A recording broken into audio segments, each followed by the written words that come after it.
Unya, ayaw gyud pagpatutuya ang imong bata. Kaya kung percentage nga ma-infected ang bata. So karon dugang na po ng gastos. So sa may atong ikatambag niini. Ano ya? Kung mag-uli manggod mo sa imong bana, siyempre di malikayan. Magbuhat gyud mo sa bulatos kaminyon. So inigbuntis ni mo, kulba na po. Kay may tendensya nga imong anak, nga ikaduha, ma-infected. Di ba? Akong balikon. Pananglit magkabalik mo.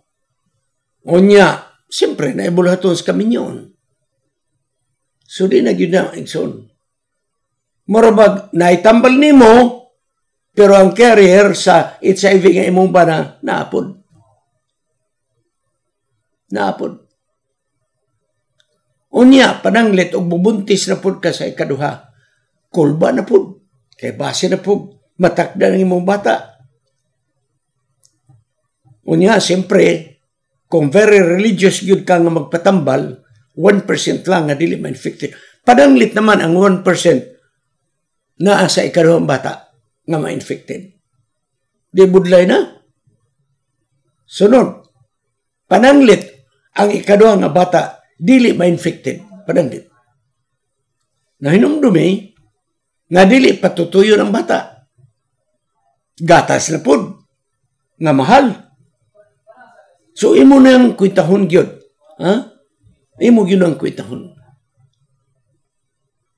Ang ako na sugyot ni mo. Magsabot na lang mo sa lalaki. Na magitay problema, ako natakda naman ko. Ikaw po, ikaw may career ini. Pagkayod na lang sa mong kayod og trabaho, suportahe ang atong bata.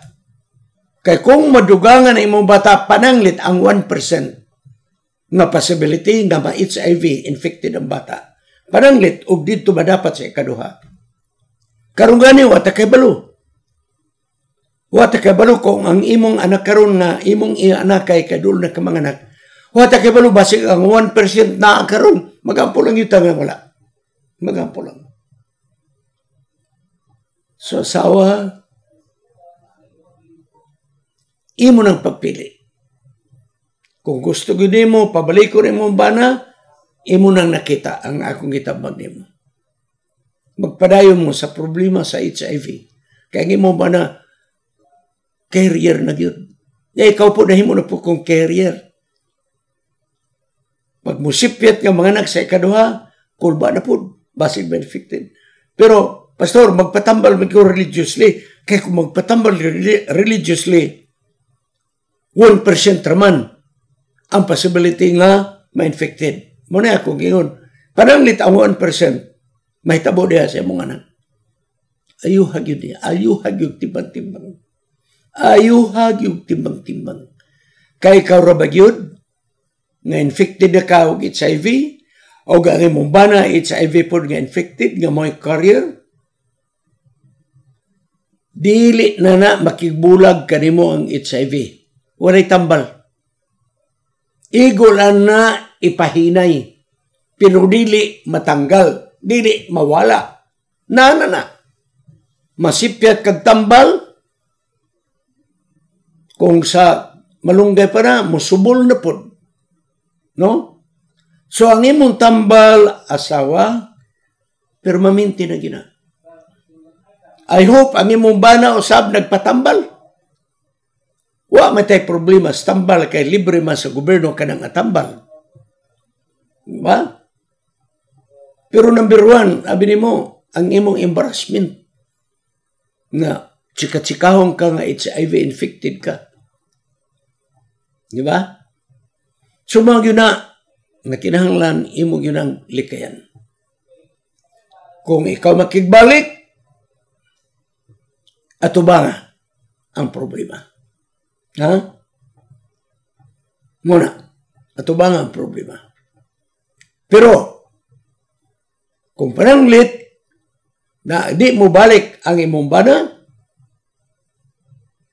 Sabutan ninyo sa mayong kabubuton nga pagsabot. Nga musuportar yun among bana. Kung pananglit mo decide ka, nga di na lang yun mo mag-uli, pananglit ang hawa ko magsugyot, kay mo ng desisyon. Kung pananglit mo decide na yun ka, nga di na yun ka makibalik, ayaw mong sabot-sabot nga kamukha mo lang. Ayaw. Ayaw mong sabot-sabot nga barangay captain ang inyong akong sugyot ninyo mo adto mo sa piskalya, sa prosecutor. Dito mo magpadokumento. O tingali pwede sa Public Attorney's Office, PAW.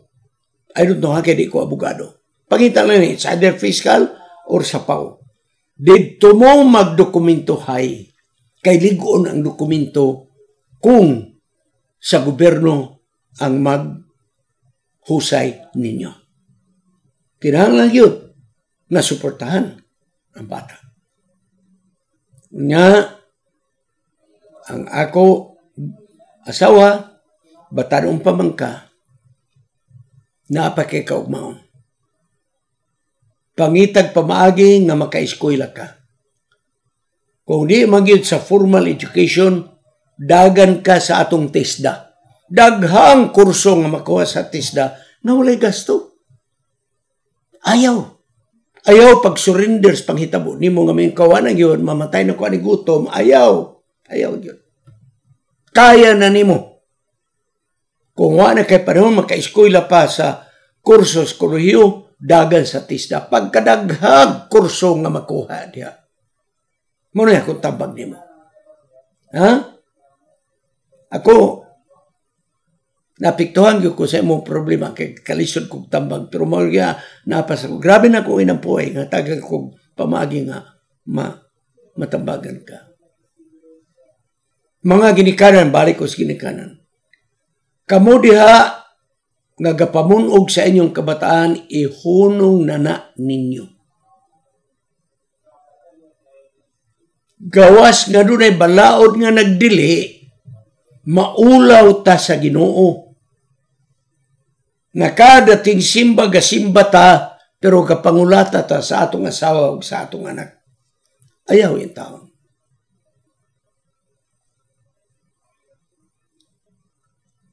Murag ato ang gilibungan ng atong kaugalingon. Mangulata ta, pero mo atong simbahan. Nga, matagal pag yung bahay mo, dalang leksyon mo, promote pag yung muwali. Abi ninyo ka ng pagpasakit sa inyong isip katao.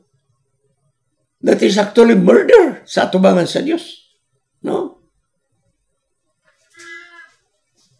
Muna mga kaigsonan. So, ako malikon mga ginikanan, kamudihan nga namin ako. Kung paranglit na inyong kaluyahon, na kasuko ninyo bunal sa bata,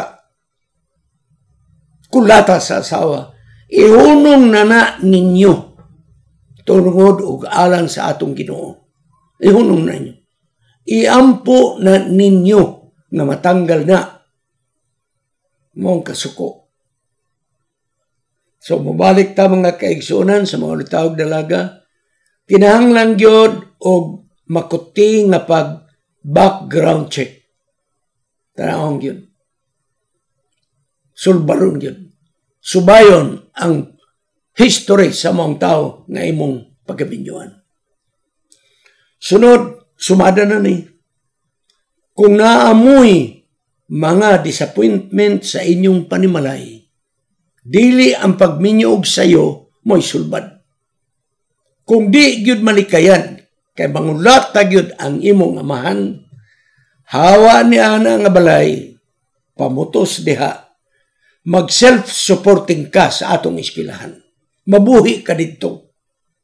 Pagkadaghang nag-self-supporting, nangabuhi. Sa pagsugod na, kulba-kulba, hawa mo sa inyong balay. Ang pagminyo og sayo, dili mo isulbad. Dili. Balik ko na ako ang tabag sa mga asawa. Kung makibalik ka, nahibalo na ka sa consequence. Ako nang istorya ni mo. Ang HIV, infection. Katungi mong gingon ko ano man po, pastor, basta magpatambal lagi kog maayo, ani-ana, 1% lang ang possibility nga ma-infected ang akong anak. Pananglit naman ang 1% mathulog diha sa imong anak. Unya, mobalik mo sa inyong kaminyoon. Unya,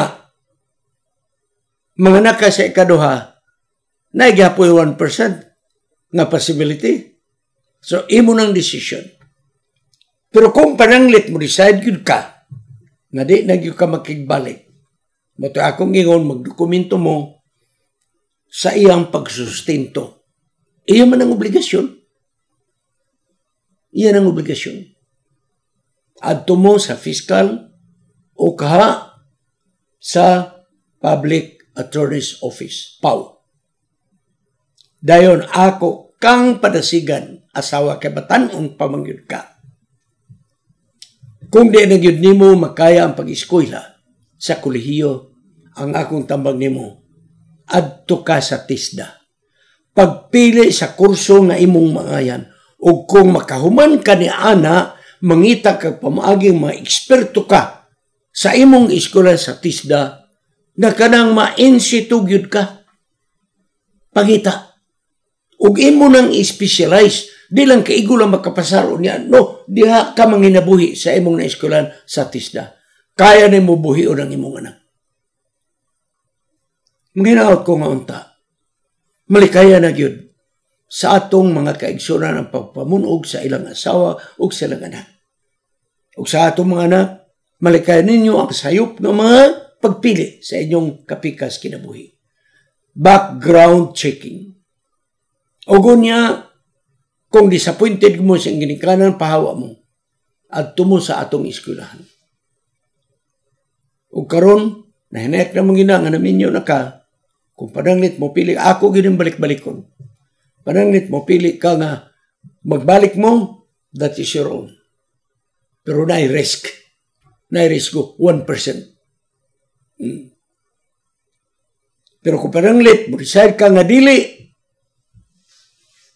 pag humanin mong panganak, eskwela dayon sa TISDA. Magpatabang ka sa imong ginikanan karon pagpasportar sa imong pagpanganak. O katong mong lalaki, kinahanglan pananglit mo decide ka nga di, naka dito mo magdokumento nga sugdan na niya ang pagsuportar kanimo labi na sa pagpanganak. Hinuno ang pagpanganak karon libre naman. Bisan private hospital, naagyod akong karatula, libre ang pagpanganak. So, di na mo mabalakas pagpanganak. Ang gatas na lang kay di man na ipatutoy, diya, mao na'y suportahan. Suportahan sa imong bana ang gatas o guban pa. Mga kaigsuran kini nga problema, malikayan unta. Unta na lang. Manginaot kita na dili na kini mausab. Munang naghangyo ko niya nga ato ning dadon nga problema aron mahimong leksyon sa uban nga naminaw. Magampo kita sa pagtapos. Gamahanang na Diyos, imong nadungog ang problema sa usa ka inahan. Batan-on nga inahan. Gihan mo ang iyang mga desisyon. Kung unsang iyang desisyon nga supak sa imong kabubuton, babagi, o Diyos. Apan kung unsa ang iyang desisyon nga uyon sa imong kabubuton, ablihe ang dalan. Akong giampos pinasahin. Nga pagpanganak ni mong inahan, walay mga katalagman mahitabo. Ugo niya ang ilang anak o Diyos, amo usab giampo. Nga malikay sa infection sa HIV, o Diyos maluoy ka rin bata nga inosente. Panalip di siya, gikan sa HIV infection. Ug ang tanan nga naminaw o Diyos, makakuha og leksyon ni ini mo ang paghitabo. Nga wala na yung tay mahitabo sa imong makanakan. Labi na sa pagpasakit sa ilang pinalangga ng asawa, sa ilang mga kabataan.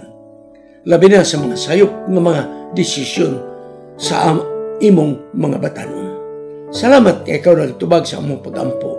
Sa ngalan ni Jesus manluluwas. Amen. Kining inyong higala, si Pastor Wendell Munggaya Serrano, nga inyong igsoon usab, magkapadasig sa matag usa kaninyo sa pag-like, pag-share, labaw sa tanan sa pag-subscribe sa atong YouTube channel ng pangalan Wendell Mungaya Serrano ug ayaw kalimot sa pag-click sa notification bell hangtod sa sunod nga higayon magkita na usab kita.